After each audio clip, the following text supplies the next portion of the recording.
Hi, fellow geochemists and geochemistry enthusiasts. Welcome to Geochemistry, the only podcast for people who love geochemistry with a side of tea. Our mission is to inspire, to shed light on the topics not fancy enough to talk about at a conference, but important to delve into. I'm your host, Sam Schur, and this week we're going to be talking with Mike Whitbread about the crossover between classical approaches to interpreting geochemical data and where he believes our industry needs to go. If you feel ill-prepared for this journey, Mike recommends that you have a squiz at Hill et al. 2021 and at Stedman et al. 2021 and at the tutorials on the mineral mapping website. For links to everything, head to our website at www.geochemistry.com.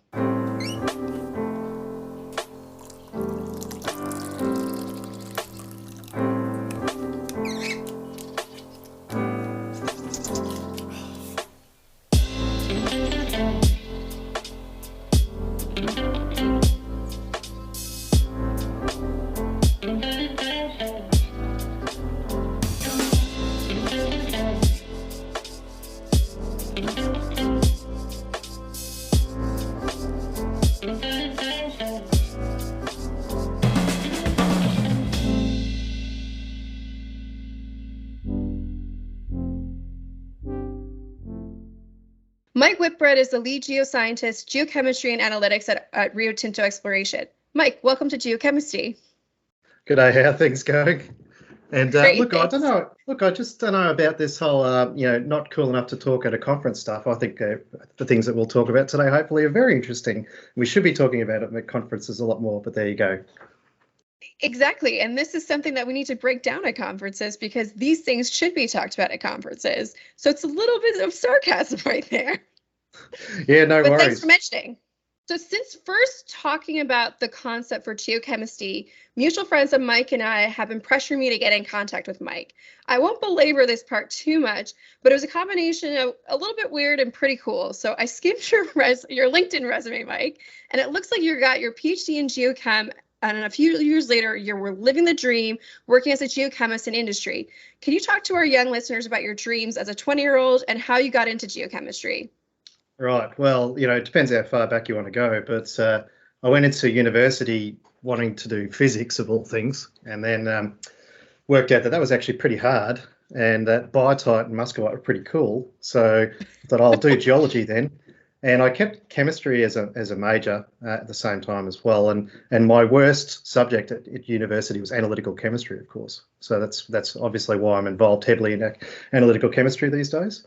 But we sounds about right. We're a pretty small group of geologists coming out of University of Queensland in those days, and it was a pretty interesting time to come out in the mid-90s. Things were starting to slow up a little bit, and I got a job with Pasminco as an exploration geologist, and that was pretty cool. That was we were dealing with lead zinc systems, looking for them in highly weathered terrains. We had 120 metres of weathering with 60 metres of leach saprolite, and I was running around as a young geologist in the mid-90s.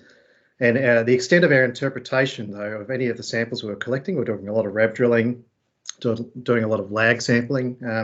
Lag sampling first, usually the drilling afterwards, and the extent of our data interpretation was literally looking at the fax. We'd get a fax through from ALS with zinc numbers on it, and that was it. We'd look down the sheet and we'd go, "Oh no, there's not much in there. That's it. Move on."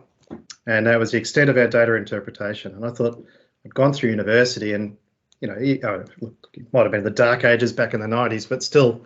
I thought, well, there's got to be a bit more than that. And then not long after I'd started, Pasminco hired a geochemist by the name of Dave Laurie, who you might know of. Uh-huh. And he came in, and this is almost the tea section, spilling the tea already. But I can't say too much bad about him because he knows more about me. Probably that would be more disastrous. But he came into the company and made some basic geochemical products with our surface data. And one of them, I think, was a thematic RGB using, I think it was zinc, lead, silver or something like that. I can't remember. And it blew my mind at the time because we'd just been reading stuff off of fax. And so I went, oh, well, okay, that's clearly what I want to do, is I want to get more out of the data. And I wandered through. Pasmico had a sort of a graduate program, and so I wandered through that a little bit. Went down to Rosebery in Tasmania as an underground geo. Worked out very quickly I didn't like being underground with other people. Being underground by itself was actually quite good, but they're having a lot of accidents and incidents, hurting a lot of people and at the time, and so I got cast out to look after the exploration leases around Rosebery on the surface, and that was very enjoyable. But at the end of that stint, Pasmico said, "We've got nowhere for you to go." It was really quite a slow time in the industry, a bit of a downturn, and so I was going to lose my job. And Dave suggested, along with a couple of other people, the Prince of Insufficient Illumination was one of them. We won't go into who that was, but okay. But those two hatched up a great plan to fund a PhD for me with the CRC LEAM. Which was Landscape Evolution Mineral Exploration CRC in Australia. And so I ended up at the University of Canberra, and that's my PhD. That I guess that was my chrysalis stage where I went from one form to another, went from being an exploration geologist and to being a geochemist. And after that, I came at it. Well, I didn't really finish that on time. Let's put it that way. Because Pasmico went broke while I was there. So I got made redundant while I was doing my PhD because I was on leave of absence. I've only managed 2 redundancies. I need to work harder at that. But that was so once I sort of got made redundant from them, I was sort of wondering whether I should stay in the industry. And a lot of people face this as a dilemma. The industry is very cyclical, and as a specialist, it can be hard to find your niche or your role inside companies or in the services industry. But fortunately for me, Dave had left Pasmico and gone to Anglo. And Anglo American gave me a bunch of lithogeochemical project work. So I went around the world for Anglo while I was doing my PhD. I wasn't really doing my PhD very much at that point, doing alteration studies on a bunch of their deposits. So, like Lachine was one of them. I went to Scorpion in Namibia and I did a bunch of really cool stuff, and that was great. And it paid the bills, kept my wife happy. The money was coming in, and she was trying to get her career going at the same time. So, that was sort of the transition. And then IA Global formed not long after that. So I'd finished my PhD. IA Global formed, and they asked me if I'd like to join. Again, Dave Laurie was he was one of the directors there. So he brought me in, and I guess that's where I got a lot of my pragmatic mentoring and training was with IA Global as a consultant. But I had, Nigel Brand, who initially was there at the beginning, and Dave Laurie and a few others. I had lots of people that I could turn to for assistance. So I was the most junior geochemist and I had a lot of people to lean on to get that experience. So that was kind of really where I guess I became an applied geochemist in the industry. I had my PhD and I could do lithogeochemistry pretty well, but there's lots of other aspects to mineral exploration and even geometallurgy to some extent. So that's kind of the pathway through, and it was really just ducking and weaving around lack of jobs or job opportunities, but I was fortunate that I had someone who created a space for me to get into that, to stay in the game, because I could so easily have left, which is what happens to many people, of course, in the industry.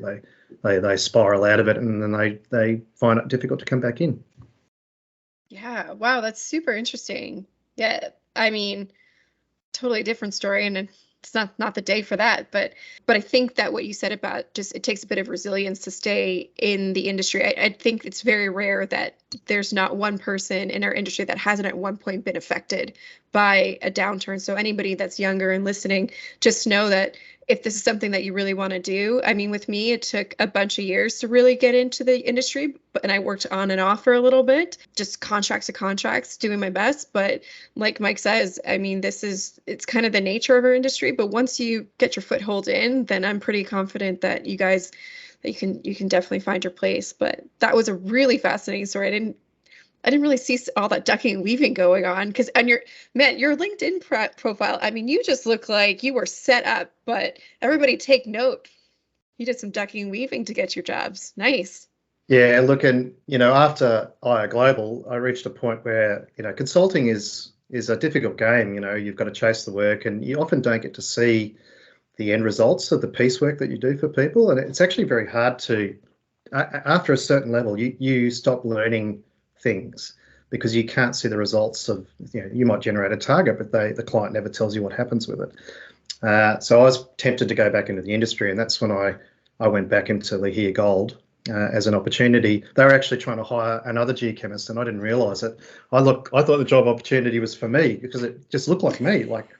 And I walked in, and the guy goes, "Well, you're not the guy I was looking for, but anyway, we'll do the interview," and I got the job. So that's all right. And then they got bought out by Newcrest, so I worked for Newcrest briefly, and I left them to go to BHP because that was a boom time just then, and so I took the opportunity to trade up, I guess. It's hard to get promoted sometimes in large companies, and often the only way forward is sideways and out, and then go upwards in another company. So, I went for BHP. BHP fired a lot of us in 2013, I think it was. They got rid of all the mineral exploration arm, and that was an interesting story in itself. And then I ended up at MMG for quite a while, and that was quite fun. But eventually the game sort of changed inside that company, and then I come across to Rio, where I've been for 5 years now. So that's the full story, I guess, and hopefully that covers some of what your listeners might be interested in. No, I definitely think so. I think it's been very interesting talking to all the different people. Everybody has had a very different story of how they got to where they've been. And I think it just underscores that there is no right path. And a lot of it is just, in a way, it's just kind of grit and just sticking with it. Yeah, look, I think one of the other things that's really critical is your network. And, I was lucky that I found the right people early on to support my career. And it's really hard to do it by yourself, and some people do, but I can't claim to have done it all by myself by any stretch, right? I spent a lot of time in pubs. It's fortunate that I like drinking beer, and meeting people and chatting with them, and being interested in the topic when you're in a pub drinking a beer and someone's rabbiting on about their terrible prospect. It's got nothing going for it, but sometimes you think that's what the story is going to be, and then it ends up leading somewhere else, and you can help them as a consultant, or even if I still go to the Geopub sometimes in Australia and have conversations with people, and you give a little bit of informal advice, right? And people remember that, and sometimes that karmic rebound is positive, right? And that's what networks are, in a way, is a way to, you help others, and sometimes that comes back and helps you in ways that you don't foresee. But I personally think the network is the most important thing for young geologists or geochemists to develop in to help their career. It's yeah, and to add on to that, with my own network, I don't even know, maybe I'm 10, 15 years out of undergrad now, maybe 15, oh my goodness. But I wasn't going to say anything. Yeah, I know. But the point being is that now, say, my undergrad network is more mature, but really my network all very much derived from, I took an opportunity overseas to go to South America and work in exploration there. And then I also took another opportunity to work in business development. And those two things combined has just given me such a large network, the one that I would have never had, especially at the age that I am. So I would just recommend to other people, look at things that are kind of outside the box as well, because, working in business development for a technology company, I was able to have access to people at the highest levels of exploration and mining companies, and to hear ideas that there's no way that I would have heard at, 29 or 30. So yeah, that's a great point. One of the things I was terrible at was talking to management when I was younger. I was terrified of those people, and the big scary guys, usually about 10 foot tall, MBAs, measure everything as ratios. Look, you've got to learn to talk to everyone as though they're a human being, and it took me a long time to learn that. And often as a consultant, you're just dealing with your fellow technical people, and that's the comfortable space where you can talk the same language. But it doesn't force you to simplify your story down to something that somebody who really doesn't have the time to be that interested. How do you sell that to them? And that's actually a very difficult thing. But if you can pick that up, it's a good skill to have for sure. And look, in IO Global, when I was in there, that was a small company. We were doing lots of consulting work, and And like you say, that's how you establish a network as well, right? You do work for lots of clients, and you do hopefully good work for lots of clients. But they were developing gas at the same time, and so you do a lot of training. Like I used to do a lot of gas training for people, and I still do actually inside the company I'm with now. But that's a really easy way to get to know everyone when you're sitting there helping them learn something, and it's quite rewarding as well, and it's quite fun. I think that this was a really great introduction, and I just am actually just incredibly curious. Can your tea match this introduction? And if it can, spill your tea.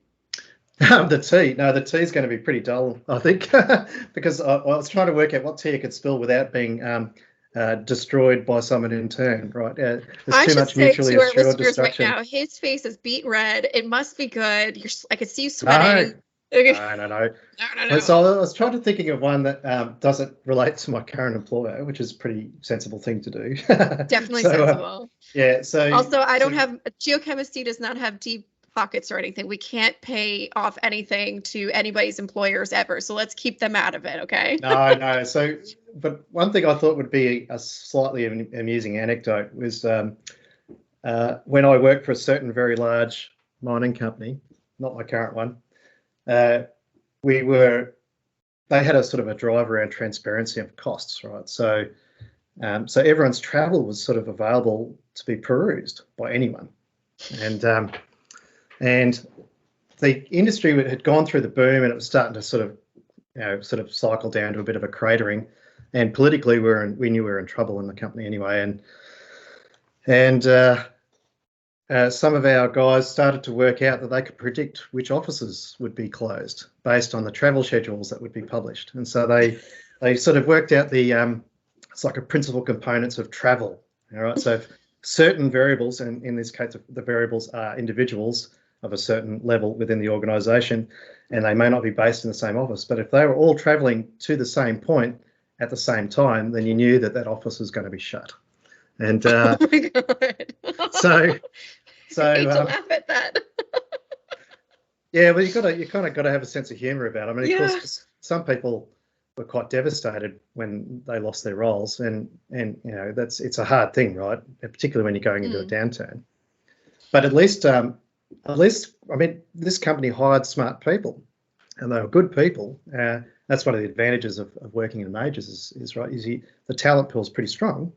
Sure. So we had really smart people who worked out very quickly what was going on, and ineffectively, people got a heads up that they were going to lose their jobs. So, rather than normally it's all secret squirrel until the Grim Reaper comes through the office and takes everyone out. But this way, people got a bit of an insight and go, 4 weeks they're going to come through. We'll probably get nailed then. So they'd start looking for other roles, and so it gave people a bit of a heads up.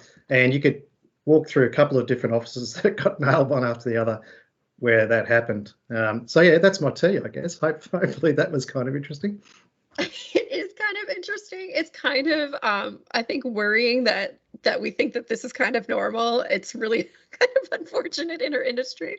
But yeah, that was good. I managed not to say anyone's names, which I'm quite proud of. I mean, and I have no guesses. There are 0 guesses here. So no, that's right. Yeah. Now pivoting towards the last part of our podcast, we're going to be talking now about, and we've already, I think, discussed quite a bit about it, but I'm really looking forward to really getting into some more of the specifics of it. But looking at the paper and the different papers that you shared and your thoughts on them. So here we're going to be talking about the crossover between classical approaches to interpreting geochemical data and where industry needs to go. I just want to make a few quick comments first to everybody is that typically Geochemistry's guests choose one piece of literature. And I want to thank Mike for being the first to recommend a paper, a 200-page codes report, and a myriad of website tutorials. And a big thank you to Mineral Mapping for posting these. Yeah, look, the idea was not for you to actually go and read all that. So I hope, well, unless you're really interested. It was, as you say, we kind of covered it a little bit in that it was there to show the different parts of the puzzle or the solution, depending on how you want to look at it. You've got the new kind of data that's been collected, and that's what the Stebbins paper's around. Some of the approaches about boundary picking, and so we didn't really talk about that before, but June Hill's work in CSIRO, I find it really interesting, and I'm not actually using it right now, but it's a very good piece of work, and I can see applications for it at certain parts of the mining chain where you want to automate some boundary picks, and when I say boundary picks, it might be lithology, it might be other domains, and you can set that up for success by picking the right variables that feed into solving for that particular unit or domain of interest. And Scott Halley, of course, is just, he's done a great service to the industry by putting those tutorials up, because it's very hard for us inside major companies to sometimes use data that is useful for instructive purposes like that. And so Scott's managed to grab some data and put it up with some guides, and we can point people to that as part of the development. But his work needs to be the basis for what we're doing going forward. That's the sort of basic skills that everyone should have. And then we've got to build on top of that with other ideas, like how do you tell how similar certain samples are? How do you tell where the right boundary is? And how do you automate that so that we don't have to have a geologist sitting there in every hole picking every contact? We've got to get to the point where we're doing something a little smarter, where we're providing them with a summary. Maybe the contact's predicted in two ways. Maybe it's done one with a wavelet tessellation model type approach, and then there's another where it's picked using some sort of supervised model you've developed with the likes of Datarock or someone like that, right? So you might compare the two of those, and then you say where they're different, let's get the geologist to spend their time on the differences, because the probability of them being correct elsewhere when they agree is lower. And that might be the way that we spend our time as geoscientists going forward, is that we end up not having to sit in amongst the weeds looking at every single piece of core, but we might be able to spend our time on the most valuable pieces or parts of the core where there's a key boundary or contact or process that's being recorded, and that's where you should spend your time. I mean, think about how much time you spent logging core, and you go, I'm never going to get that back, right? But there are bits of core that I've seen them going, oh my God, that's really cool. And this is where working in big companies is great, because I've worked with some chief geologists who are just ninjas at spotting textures and things that I just don't see. I'm not a bad geologist, but I've got nothing on these guys. And I once worked with a guy, incidentally, who had a photographic memory for every rock he'd pretty much ever seen, every outcrop he'd ever seen. He was a pain in the neck to argue with, actually, because he could always remember every example of the thing that he was trying to improve, whereas I'm only vaguely aware of where I've seen it before, and it's nowhere near as effective. Anyway, so wandered off a little bit, but hopefully that starts that conversation, or maybe it finished it, I don't know. I think it did a lot of both, though. Building on that, though, I wanted to talk a bit about some of the kind of the classical things, where you're talking about bivariate plots, ternary plots, violin plots, principal components, all tools the classical geochemists. Although in truth, I really never understood the fascination of the violin plot. But this really, it could be because I was traumatized by my younger sister, who's now a great violinist and educator. That's a bit of an aside as well. But to go from there to move to higher order statistics, there's a degree at which some of these are definitely still necessary. So the classics definitely, in my opinion, have an important role to play in the future. But what I'm thinking about here is, what are your thoughts on where geochemists need to be pushing themselves and moving out of their comfort zone? Because you can't just stay where we are currently, right?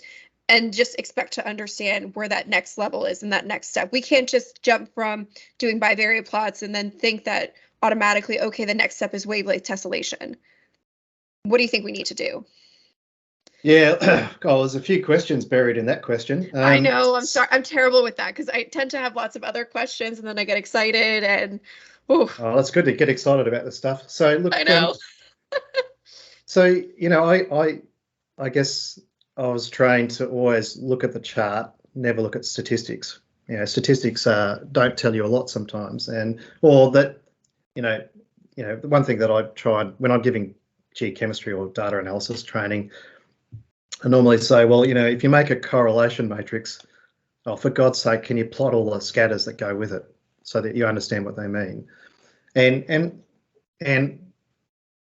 I've given a couple little guest lectures at the uni in Brisbane around what is an anomaly and how do you identify it. And trust, I'm going somewhere with this, so trust me. Okay, I'm ready for this. Well, but you make different charts for different purposes, and so what is the chart? What is fit for purpose for the problem you're trying to solve? And so before anyone opens gas or opens, now please don't use Excel to interpret your data, but whatever, you open gas up. Before you do that, you should be saying, what question am I asking of the data? And that's where you need to start. Now, unless you're literally happy to go and just explore away and you're not sure what you're going to see and you're in a true discovery process, and that's great. But often we don't have the luxury to do that. We actually have a focusing question for when we're doing data analysis. So when you have that focusing question, it solves for a lot of different problems because, like, for example, the scale problem that I was referring to before with June Hill stuff, like, is it centimetre scale, is it metre scale, larger scale? That'll come out of the question that you're asking of your data. Which charts you make also come out of that same question. So if you know what you want to do, you'll go, okay, well, I need to look at the probability plots. I need to understand the distribution of my data if I'm looking for populations within the samples that I've collected. Maybe you're doing lithogeochemistry, right? And you need to understand the units first before you can then go and map the alteration. So the question will kind of constrain which charts are useful to get to the endpoint. And I like to see all my data. So I like plots that have all the dots. And one of the things that I really love in gas is the data density tool, right? Which shows you where the bulk of the data is in your data set, because your eyes are inevitably drawn to the extremes of the data, the edges of the cloud. But often that's actually not what the story is. Often the story is where the most data is actually sitting in there. Or at least you need to constrain what that process is that shows where all your samples are plotting. So once you've got, you have a chart that shows all your points and you can understand what's going on. Once you have those constrained, then you can, I guess, you can highlight any individual samples if you're hunting for small things that are different to the rest, and that's where you need to see all the points. But other times you need to then step back and summarise that information for people who are higher up the chain or don't have the same expertise as you. And even though I hate box plots with a passion, because they hide all the points, right? It's hard to see what's going on in them. They are and I've had it beaten into me by some of my geochemical colleagues in my current company. I need to use them when I'm communicating about the story, because other people can understand the differences in a box plot, whereas they look at a probability plot and they don't know what they're looking at. And it's easy to forget that your audience doesn't have the same background as you. So that's talking a bit about the chart types. There's ones where you're getting information out of your data, and others when you're communicating about your data. And we're kind of storytellers in geoscience, right? We've got to tell a story from the data, and we need the tools to do it. So you pick the charts that work. But then you go a bit further about, well, what do you need now to be able to do that storytelling? And I think people coming through university now, they're not getting the same fundamental grounding in geology or geochemistry for that matter. And we only have one geophysics. Geophysics has only been taught in one institution in Australia now, by the way. I think that's okay, though. Well, this is where I'm going with this, is that I, as much as we like to denigrate the practitioners of the dark arts, indeed, we are the power of Christ compel them. Yeah, we are in the murky art business ourselves, right? And it's not quite dark, but it's a little bit turbid sometimes. But we need our graduates to come through with greater math skills, and because a lot of the more advanced approaches that people are applying in data science, there are a lot of mathematical underpinnings that I don't understand. For example, I sort of get smarter people than I am to dumb it down for me so that I can see what it's doing to the data, and that's how I tend to understand it. I don't understand the maths, but I understand what it does to the data, and that kind of serves a purpose. But I think going forward, geoscientists need to carry more maths with them, and inevitably geophysics, physics is an extension of maths, and having more of that will be very helpful going forward in understanding what you're doing with your data, all the things that you can do with it. I mean, if you asked me 5 years ago that whether I'd be looking at like TSNE or UMAP and actually using that as part of my workflow almost daily, I would have laughed at you, because we've had fads of multivariate analysis in the past, with like factor analysis, for example. That was the absolute bane of geochemistry for a while, because everyone would just do a factor analysis and hope to get an answer out of it. But if you look at where we're going now, so TSNE, UMAP, they're things that people find useful now. What might turn up in 5 years out of the maths fraternity, right? It'll be something developed for a completely other reason, and then some bright spark will go, you know what, we can apply this to geoscience data, and suddenly you'll have a new way of looking at data. And to be ready for that, you need more math skills. And most of us go to geology because we couldn't do maths very well, right? Or at least in my generation. But I think that has to change. And I don't know if you've got anything to say that you're looking a bit worried.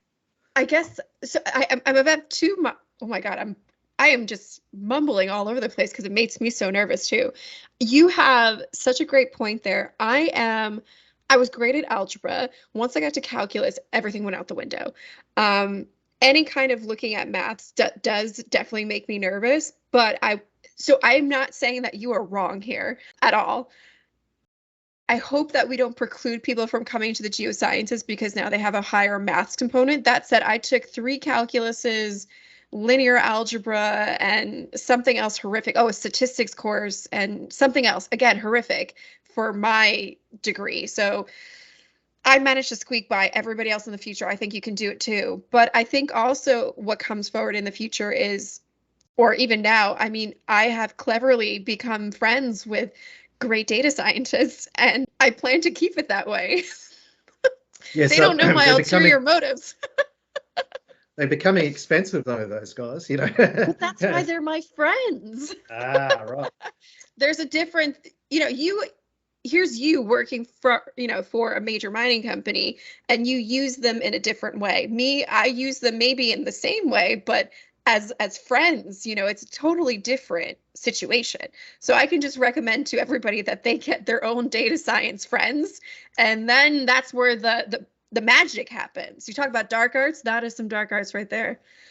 Yeah, look, actually, facetiousness aside here, I think one of the key parts is team composition, right? And that not every geologist is going to be into data science and into getting most out of the data. And that's why you see people sort of commonly now, I think geochemists who turn into a geochemist at some point in their career, they don't go to uni thinking they're going to be one.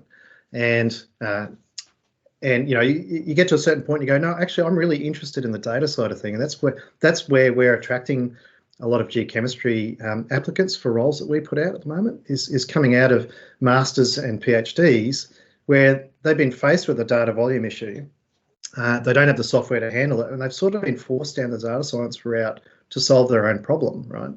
And I think that's fine. You don't expect every geologist to be like that. You still need the guy who just can see structure in 3D in his head, who can unfold 5 generations of fold or whatever, and do that. You need the guy that can spot different rock types. So there's a lady I've worked with in the current company who is amazing at minerals. She can look at core and it's like she has an XRD in her eye.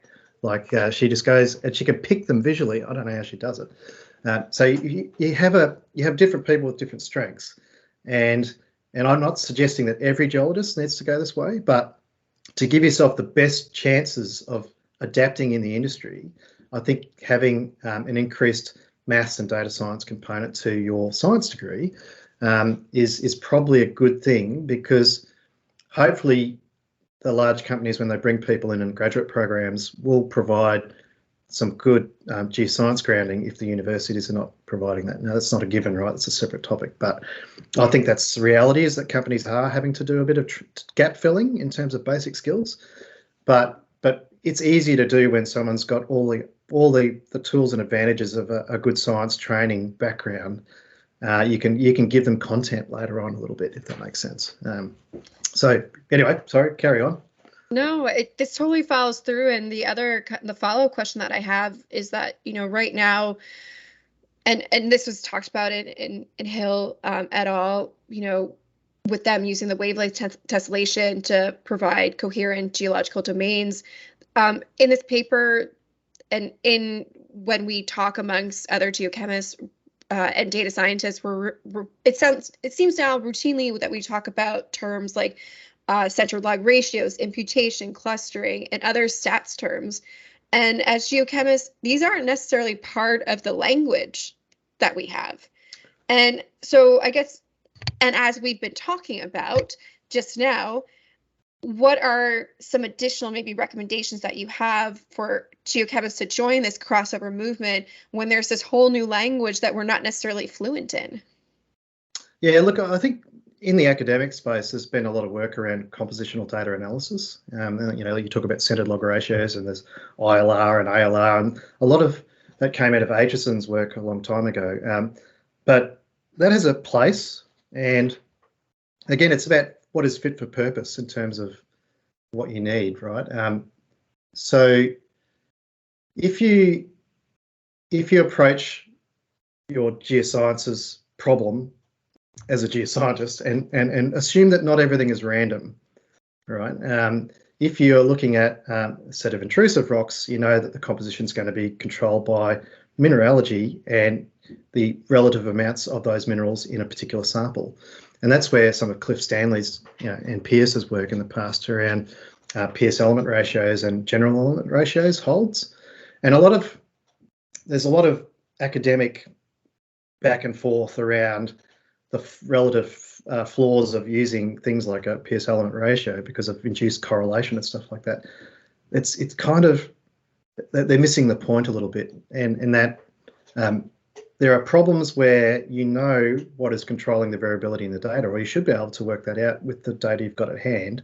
And then ratio plots like general element ratios are perfectly good for mapping mineralogy, for example. And that's great. There are other times, though, when you need to prepare your data for being thrown into some black box. I'll just say it that way for the moment. It shouldn't be a black box, but for the sake of arguments, you're going to chuck it into some machine learning black box. You need to deal with closure effects, for example, when you're doing that. And that's where something like centered log ratio, as using that as part of your data preparation is really important, because it gets rid of a closure effect and it doesn't matter too much what the numbers mean.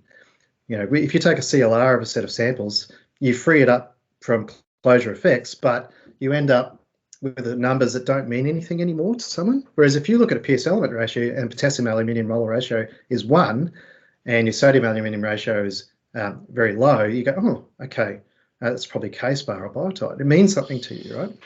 So you've got to choose the tools that suit what you need to do.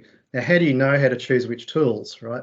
And that's where I think you need, that's why when I say maths, there's a bit of statistics in that as well, but reading around compositional data analysis will prepare you for that. And look, where do you find the time in your day to do that kind of thing, right? I don't know. So Mike. I did a PhD, and of course, I was one of the older school PhDs where you actually had time to stare at your belly button for a long time. And that's where I did a lot of that, right? That I took the time during my PhD to broaden my field of view about how you deal with data. And that is one pathway to do that. We commonly offer development opportunities inside the company I work for at the moment, for example, for people to take some time to do that as well, or even in role, when you're doing something in your current role and you're being directed towards solving a particular problem, there's an opportunity there to pick up some literature to help you solve the problem. But hopefully you've got a mentor inside or outside the company to help you find the quickest route through it. And that comes down to your network as well. You should never be afraid to reach out to people who are smarter than you. And for me, that's a lot of people. So there's a lot of smarter people out there than I am. And I often will drop an email to them or a LinkedIn question and go, you know what, I don't get this. Can you, how do you deal with this? What does it mean to you? And they'll give me a what they think is a solution, right? And then eventually you have to make your own call about what you think is practical or not. I don't know if I answered your question. Did I answer your question in the end? I mean, I just want to make a comment. You're much kinder than I am. You're like LinkedIn, email. I'm like on WhatsApp. If they don't answer within 5 minutes, I'm like calling them. You know? Answer my question. I don't understand what this means. I find people No, actually pretty responsive these days, depending on what you want to do. So I yes, mean, but response is responsive. I mean, 5 minutes for me is responsive. So it doesn't matter if you're in Australia or you're in North America. I mean, I want them now. I'm from New York. yeah. Look, I guess I've worked for large companies for a few years now. Maybe the A pace of few time is days, a few different. weeks is different. Yeah, yeah. There's No, I usually a never really million shed the New threads. York. You go No, ahead. I Go was ahead. gonna say in that sense, I think that you answered a lot of my question. I think the only part that we're really missing there is when I talk about languages that we're fluent in, it's really just geochemistry language, like you're talking about, is really understanding more about the Pearce element ratios, the general element ratios, things that are really much more specific to finding out what's happening in the geochemical space. But then you have all this, especially this higher order statistics and these now machine learning terms as well, the UMAPs, the TSNE, different types of XGBoost, random forest. You have all this stuff going on. I guess the question that I really have, that the one part that you didn't really cover, is as a geochemist, do we need to go out there and learn every single thing there is to know about it, be able to apply every single thing there is to about it to our own data? Or is it better just to say, okay, going forward the next 5 years, the plan of the company is that for every geochemist we have, we also have their teammate will be a data scientist, something more like that? So yeah, look, let me answer that in this way. Like about 5 or 6 years ago, I realised that I was getting left behind technically in my approach to dealing with data. So inside my role, I looked at trying to just gradually add new techniques and capabilities into the way I was looking at my data. But then I also organised for the company I was in a data science workshop with some mutual friends of ours, incidentally, and you know, they were very patient with an idiot like myself sitting there going, "Oh, what does that mean again? I know you've told me 3 times, but I did a couple of those. Well, one of those where I was the participant, and then I organised some other training later on for other geoscientists. And I sit on the sidelines, and I'm still picking up subtleties and nuances that I didn't quite realise when I was first walking down that pathway. Yeah, even just the vernacular of the data science world is a little different. Sometimes it's unnecessarily obtuse, if I could call it that. There's a reference somewhere I grabbed randomly where it explains all the data science terms. Like it's like paid like 50 pages long of data science terms with some sort of explanation. It's like a glossary of data science terms. But I guess I took it gradually. In the role that I was in, I took some time. I did some workshops, and I facilitated some other work. And then when I needed to, I brought in external people to augment what I was able to already do. And I took a gradual approach. So that's the luxury I had in that role. Not everyone wants to take that long to get to that path, but you can do a lot of micro-credential type stuff now, where I think you can pick up on some of these concepts and ideas very quickly. But the only caveat to that is, I would say, when you go into that, go in with some of your own data that you understand and some problems that you want to answer. Go into those with that in your hands, ready to go, and you'll get a hell of a lot more out of it. It's like when you do a software training course, right? It's all super clear when you're sitting in the software course, and then a week later you can't remember how to do a thing in it because they gave you an idealized data set to work with, nothing in the real world. You know, the best way to learn is with the stuff that you're actually going to face from a day-to-day basis. And I would suggest that, yeah, if you go down the micro-credential side, go in there with some things that you want to achieve when you start. Don't just sit there and do the course and then think it'll add value by itself. Does that help? Yeah, and I have to, yeah, no, absolutely. And what you said really spoke to me, because the way that I became more fluent in data science language is I worked at a hyperspectral imaging provider for 5 years, and with them, tons of data, big data. Worked with the CEO, the director of the company there, had a huge mind for how to deal with such large data. So working alongside of him, working alongside of our clients where they had their in-house data science teams, or working with outside consultancies. And then just because I found it fun in all the free time that I may or may not have had, I would start to play with client data and to show them different things that they could be doing with their data, with this hyperspectral imaging data set. So it was, I think, a similar thing to what you're saying, in the sense that I did organize also workshops for people where they could see their data used in a different way than they were used to. And then I also educated myself along the way so that at some point it just becomes a skill that you have on the side, which not necessarily that I want to use in my daily consulting life, but it is really handy to have, because if somebody asks, oh, hey, could I do something like this? Well, the answer is yes. And then you can talk to this person, or this person, and they can help you with that. And I think that becomes a very powerful skill set to have, especially because we deal with so much data as geochemists. So I think that's a great point, Mike. Yes. And look, I just, there's no fixed pathway. Everyone's going to have a different balance of where they sit in the spectrum. So you have geos who dabble in geochemistry, you have geochemists who are pretty strong geoscientists, and geochemists who move into the data science world. And you just got to find your passion, get out of bed for each day. If you get out of bed and you don't mind going to work, you're probably in. And eventually in your career, you'll kind of wonder if you get the opportunity. I think about it. Doesn't you kind of got to move towards that? You've got to learn some basics and see as many rocks as you can early in your career. Understand the you're working in.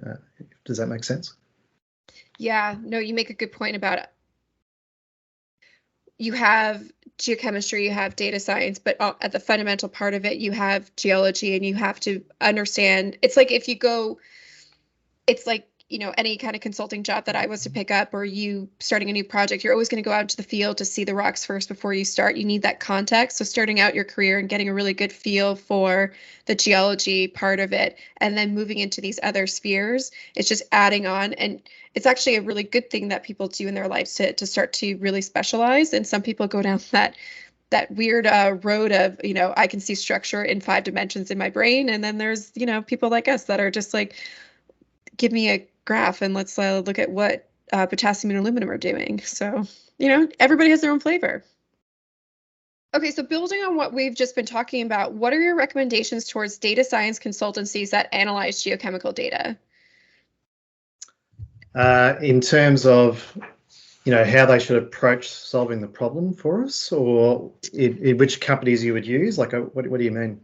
I guess with that, the question is more, do you think that data science companies that aren't working with geochemists, do you think that they should be taking more caution with the data? Do you think they should be employing geochemists in order to really work to the best of their ability with it? What is your opinion on that? What have you kind of seen around? Yeah, look, okay, now I'm with you. Sorry, it took me a while to catch up there. Sorry, it's early. Yes, so it's what I've found, I guess, is we've been implementing a few supervised models, for example, inside the company I'm working in. I've done things in the past around that as well. And what you tend to find is that if you don't have any domain expertise in the team that's trying to solve a problem, you'll end up not solving the right problem. The classic is, you might get a pure data scientist. If you hand them some geochemistry data, what they'll probably tell you at the end of the day is that you've had 2 different labs. So that's the sort of thing that might pop out if you don't have the right team composition. So to get together to solve the problem, and the way that I like to see it done is that there has to be someone who spans the boundaries between the data scientist and and the geoscience world. And commonly the geochemist can be that person, because we're the old school data scientists before it became data science, right? And we're in a great position to understand both the geology and the data. And I think that data science consultancies do need to put in that expertise. And I can think of 2 data science consultancies who have, I guess, realised that with time, and they've brought people in of varying skills in the geochemistry space, but they've tried to build that crossover capability just inside their own groups, rather than relying on the client to have that capability. So yeah, it's pretty important to have that. And whether it's geochemistry, if you're, for example, looking at sample and assay data, or a geophysicist if you're looking at geophysical data and you're trying to incorporate that, or as we're increasingly probably going to do in the future, combine both geophysics and geochemistry data. And how do you do that sensibly, right? You need all the people in the room who understand the subject matter, as well as, and that includes, of course, the pure data scientist. If that's someone that you've got at the table as well, because they will know their game, but they don't necessarily understand the data or the implications of choices that they make, whether it's data transformations or the way that they approach the model, building the model, or the way that they iterate that or find outliers and their impacts. You need more than one person or more than one skill set there at that time. Hopefully that answers the question. It does, and I think it's a great point. So to finish out your show, I feel that it's just very pertinent to talk about something that's very close to my heart. Mike, you probably don't know me that well just yet, but if there's one thing that gets me going after working in hyperspectral imaging for so many years, it's core logging. And that, as anybody that's read the papers before the show, that's tackled really interestingly in the Hill et al. Paper. Now, I presume in your role at work, you have been cranking away at some kind of tool to at least semi-automate core logging, but this show is about Mike Whitbread, the man. So is there a rant that you would indulge us with on core logging? How do we move to the next phase in mining and mineral exploration, which is to say data-driven core logging? Well, you've answered the question for me almost. But I mean, I want the rant is what I want. Well, look, I think actually it might have been Cliff Stanley had a great example slide where he showed the logged units from a bunch of geos versus the actual units from a bunch of core that they were logging, and it was completely random, right?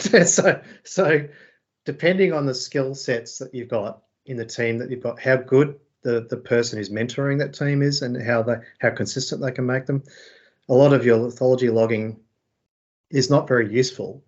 Now, having said that, one of the things that I do increasingly find that is useful with that data is when you're building some sort of data cloud, like some sort of view of the data cloud in whichever variables that you're interested in at the time, being able to put the lithology labels onto that someone's logged is actually very useful, even if they're a bit scattered, because you get a feel for what the clusters mean.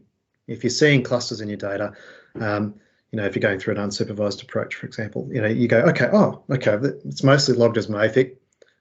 Someone's called it a granite, yay, but it probably is mafic.